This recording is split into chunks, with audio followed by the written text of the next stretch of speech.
સૂરજકુંડ હસ્તકલા મેળાનું ઉદ્ઘાટન કરતા કેન્દ્રીય મંત્રી ગજેન્દ્રસિંહ શેખાવત।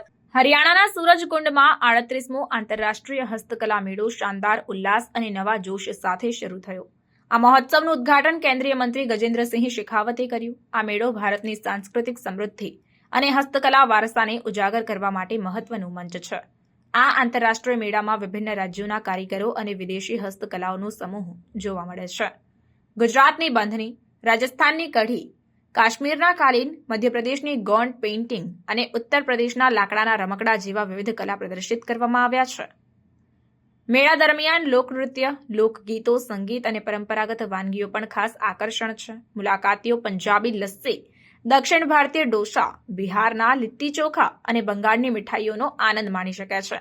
દર વર્ષે લાખો પ્રવાસીઓ આ મેળામાં ભાગ લે છે અને આ વખતે વિદેશી મહેમાનો માટે વિશેષ વ્યવસ્થા કરવામાં આવી છે, જેથી તેઓ ભારતની સાંસ્કૃતિક વિશેષતાઓને નજીકથી અનુભવી શકે।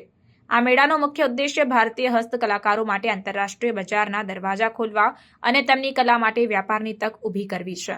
ડિજિટલ પેમેન્ટ અને ઓનલાઈન વેચાણની સુવિધા પણ ઉપલબ્ધ કરાઈ છે। આ મેળો માત્ર એક હસ્તકલા મેળો જ નહીં, પણ ભારતીય સંસ્કૃતિ અને વારસાની ઉજવણી છે। 38મો સૂરજકુંડ હસ્તકલા મેળો ભારતીય કારીગરો માટે મહત્વપૂર્ણ અવસર છે, જે તેમની કલા અને સંસ્કૃતિને વૈશ્વિક સ્તરે લઈ જઈ શકે।